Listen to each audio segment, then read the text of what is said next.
Hey traders, and welcome to another episode. In today's video, we are diving deep into a crucial concept in trading, order blocks.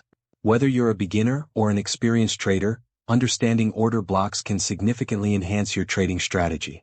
Have you ever wondered why the market reverses from specific price levels? Or how institutional traders make their moves? Don't worry, order blocks hold the key. Stick around to unlock this powerful trading tool. Understanding and utilizing order blocks can give you an edge in the market.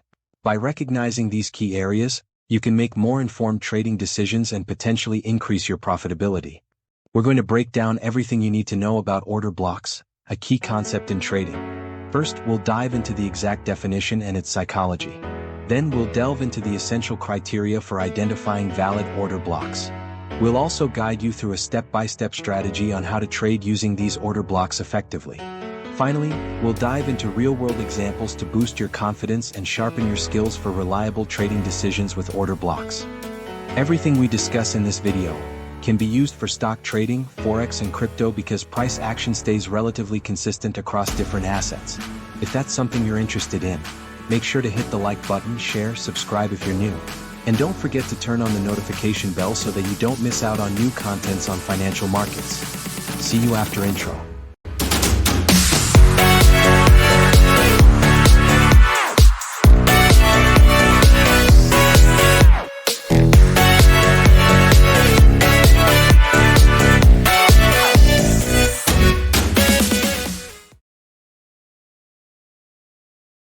Welcome back, traders. We'll delve deep into the concept of order blocks and understand their precise definitions. Let's get started. An order block is a specific price level or zone where institutional players such as banks, hedge funds, or large financial institutions have placed substantial orders to buy or sell a security. These blocks represent significant levels of supply or demand due to the large volume of orders that can influence price movements. Let's enhance the explanation and integrate a candlestick-based definition of order blocks. An order block in a bearish scenario is the zone marked by the last bullish candle before a sharp and substantial downward movement that results in a valid break of structure. In a bullish scenario, an order block is the area marked by the last bearish candle before a sharp and substantial upward movement that results in a valid break of structure. If you're wondering about the psychology behind order block areas in trading and their impact on market movements, let's delve into that now. Order blocks usually involve large volumes of trades, reflecting the participation of institutional players. They use order blocks to accumulate or distribute large positions without causing significant price disruptions. These areas often coincide with price reversals or significant price moves due to the large orders being executed. So, identifying order blocks can help traders anticipate potential reversal points in the market. Order blocks often act as strong demand or supply levels because they represent areas where significant buying or selling occurred. Traders psychologically view these levels as important, leading to increased activity around these zones. Order blocks often appear in areas where the price has consolidated for a period before a significant move. This consolidation indicates that large orders are being absorbed by the market. Traders watch these areas closely, expecting that price is likely to react strongly due to the high volume of orders. Additionally, order blocks can also provide liquidity to the market. However, when these blocks are tested or broken, it can lead to increased volatility as market participants react to the shifting supply and demand dynamics. Now, let's delve into the process of identifying valid order blocks and examine the different scenarios that may arise when spotting candlestick-based order blocks on the chart. To guide you, we'll outline 4 essential rules that can significantly transform your trading approach. Rule number 1. For an order block to be valid, market inefficiency must be present. This inefficiency often manifests as a gap. This gap creates what is known as a fair value gap or simply FVG, which provides clues that smart money is entering their positions around that zone. Specifically, you might observe a gap between the high of the previous candle and the low of the candle next to it during an aggressive price move. This gap represents unfilled orders, creating a zone of liquidity that the market may later seek to fill those orders. The presence of this inefficiency solidifies the area as a valid order block. In contrast, when there is no inefficiency, the price action appears different. The wicks of the candles take liquidity from each part, leaving no gap in the price. This results in an efficient market where smart money is less likely to participate in that specific move, making the order block invalid. Rule number 2. For an order block to remain valid, it must be unmitigated. But what exactly does this mean? Essentially, when we say an order block is unmitigated, we're talking about a situation where the price has not yet returned to that specific order block to balance the orders that were left there. Imagine that the market creates an imbalance within an order block. This happens when there's a significant shift in buyers, leaving an inefficiency in the price action. As long as the price hasn't revisited this area to mitigate that imbalance, the order block remains valid. Traders can then use this zone as a potential high probability area for entering trades because there's still unfilled liquidity. However, once the price comes back to the order block and fills that imbalance, this is what we refer to as mitigation. At that point, the orders in that block are considered filled or balanced, and the order block is no longer seen as significant. In other words, it's a one-time opportunity. At this point, you can create your position by placing your stop loss just below the order block zone. But once the mitigation happens, we no longer see that zone as an area of interest for future trades. The imbalance that made it attractive in the first place is now resolved, so it no longer offers the same potential for market moves. So, keep in mind that a valid order block holds value as long as it remains unmitigated. But once the price returns and balances the orders, it's essentially a one-time use, and that zone loses its significance in future market movements. Rule number 3. The order block should create a breaks of structures or change of characters. In a bullish scenario, imagine the area around an order block. When the price breaks above a previous high following an aggressive move, this indicates a potential continuation in market direction. This break of structure signals that the market is continuing its trend, reinforcing the idea that the order block is influencing the price action. Since the order block has generated a BOS, confirming that the market is respecting this zone, it is considered a valid order block. The break of the previous high in conjunction with the aggressive move further validates the presence and influence of smart money in this area. In a bearish market scenario, when the price aggressively breaks through a previous lower low, it signals a likely continuation of the downtrend. This break of structure confirms that the bearish momentum is intact, indicating that sellers continue to dominate the market. The occurrence of a break of structure in this context indicates that the market recognizes and respects the order block zone, confirming its importance as a significant price level. The combination of a break below the previous low and the subsequent sharp price movement suggests active participation by smart money, reinforcing the idea that institutional players are driving the market downward. Rule number 4. The order block should have taken out liquidity from the market and have liquidity pool to target. In this chart, we see a sharp and substantial price move that creates an inefficiency or simply FVG, leading to a break in market structure. Typically, when there's inefficiency, an order block forms, leaving unfilled orders that the market seeks to fill later.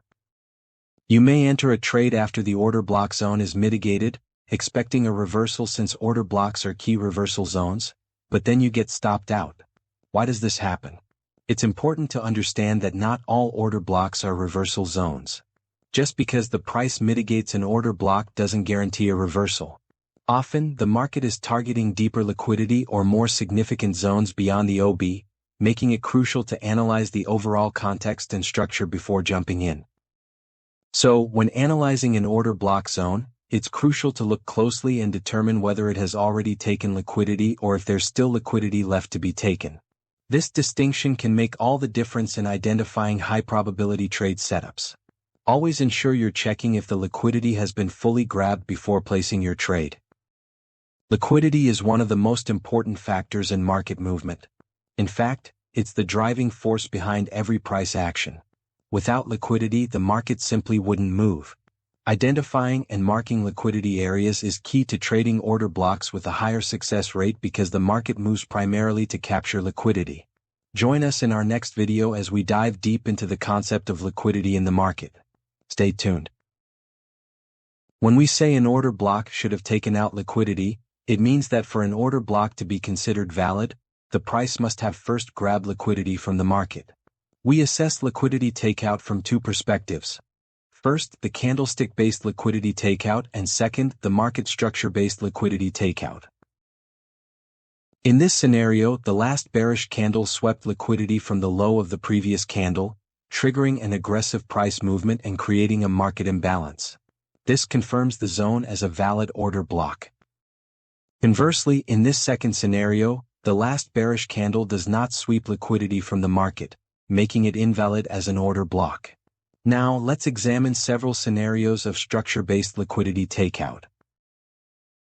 In the initial phase of this market structure, price moves down, sweeping liquidity below the previous low. After the liquidity is taken out, the market reverses sharply with a strong bullish move. This upward move breaks the previous high, signaling a potential continuation of the bullish trend. Following this, an order block zone is formed. This is where institutional players are likely to have placed buy orders, leading to the aggressive price movement. After the break of structure, this zone may act as a demand zone, offering a potential entry point for future bullish continuation.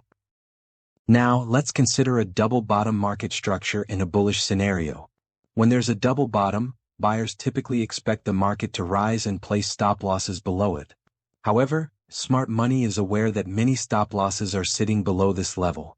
They drive the market down to collect this liquidity, providing the market with the fuel to continue its upward trend. This area becomes an ideal zone to look for an order block. The same concept applies to a double top structure in a bearish scenario. In this case, numerous stop losses are resting above the double top.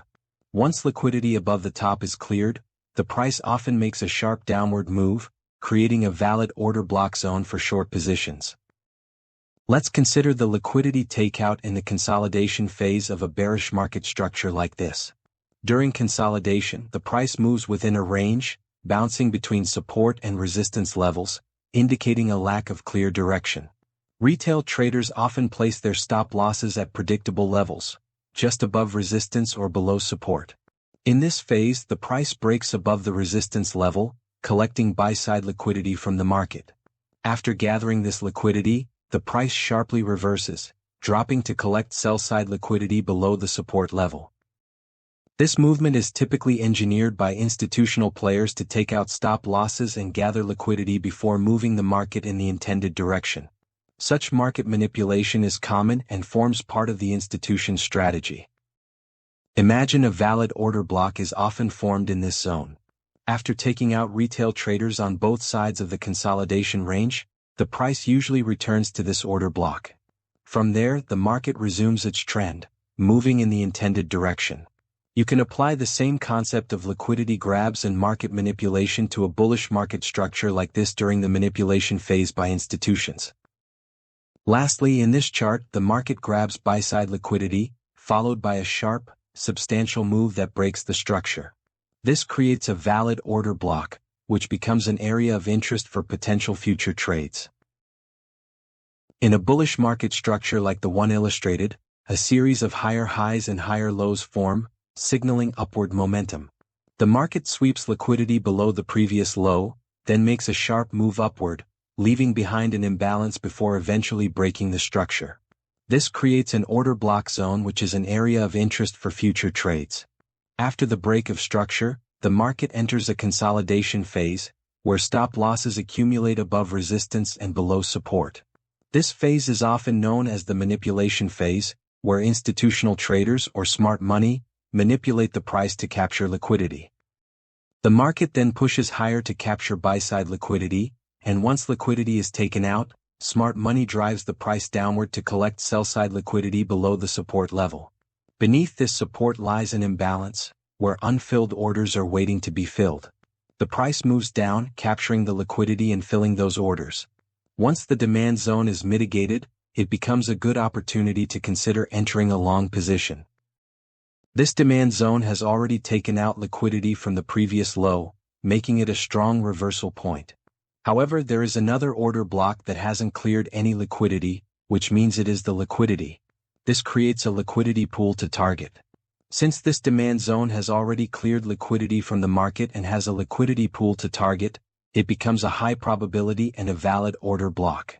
This allows you to take a long position by putting your stop loss below this zone, and your target is the liquidity pool.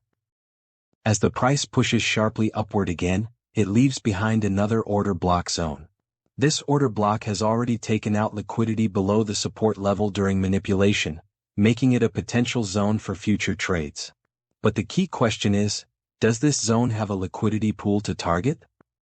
Now, looking at the chart, we can identify another order block zone, but this zone hasn't swept any liquidity from the market, which means it is the liquidity. This makes the order block valid and gives it a high probability of success for your trades. You can draw a trend line here with liquidity resting above it. Once the price mitigates this order block zone, you have the opportunity to take another long position, placing your stop loss just below the zone and targeting the liquidity pool above the trend line. This setup enhances the potential for a profitable trade. Let's examine another example on a real chart. As you can see in the chart, the wick of the pin bar sweeps liquidity from the previous low. Once this liquidity is taken out, the price creates two consecutive imbalances in the market, followed by a break of structure. This, in turn, creates an order block zone that can be used for future trade setups. As we know, when a fair value gap or imbalance occurs, it signifies a large number of unfilled orders waiting to be filled. Looking further, the price consolidates for a while and then moves down to fill those unfilled orders. As it does so, the price mitigates the order block zone. At this point, we need to evaluate whether this order block has a liquidity pool to target or not. Upon further analysis, we observe another order block zone. However, this one does not sweep any liquidity from the market, meaning it is the liquidity. As a result, it cannot be considered a valid order block, confirming that there is indeed a liquidity pool to target. So, after the price mitigates the valid order block zone, you can confidently take a long position. Since the order block zone is small, you can consider widening your stop loss to avoid getting stopped out prematurely, and your target is the liquidity pool above the invalid order block zone.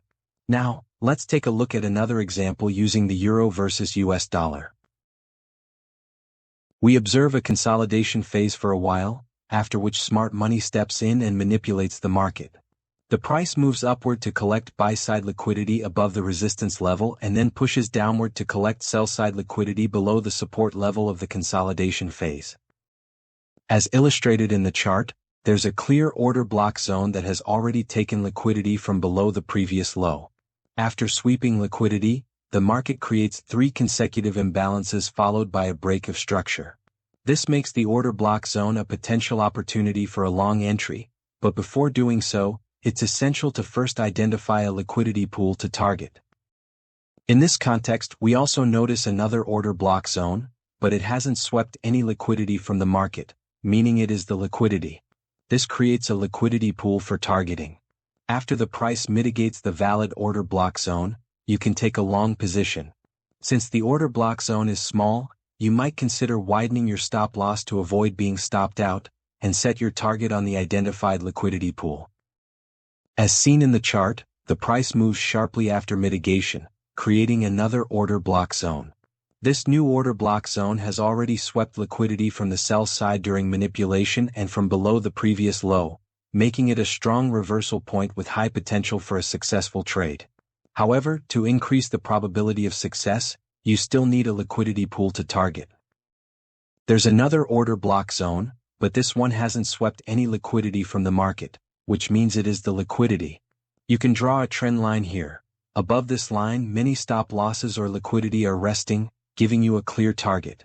Once the price mitigates the order block zone, you can confidently take a long position, placing your stop loss below the zone, with your target set on the liquidity pool. You might wonder, do we need another order block for the liquidity pool to target? The answer is no. Liquidity can form in many ways, whether in the form of trend lines, above highs, below lows, or even the order block itself. That's why it's crucial to assess whether an order block zone is valid before entering your trades, ensuring you are targeting the right liquidity. That's it, traders. Thanks for watching. If you found this video helpful, smash that like button, subscribe if you're new, and turn on the notification bell so you don't miss any updates. Drop your feedback, questions, or topics you want us to cover in the comments below. Once again, thanks for your support and we'll see you in the next episode.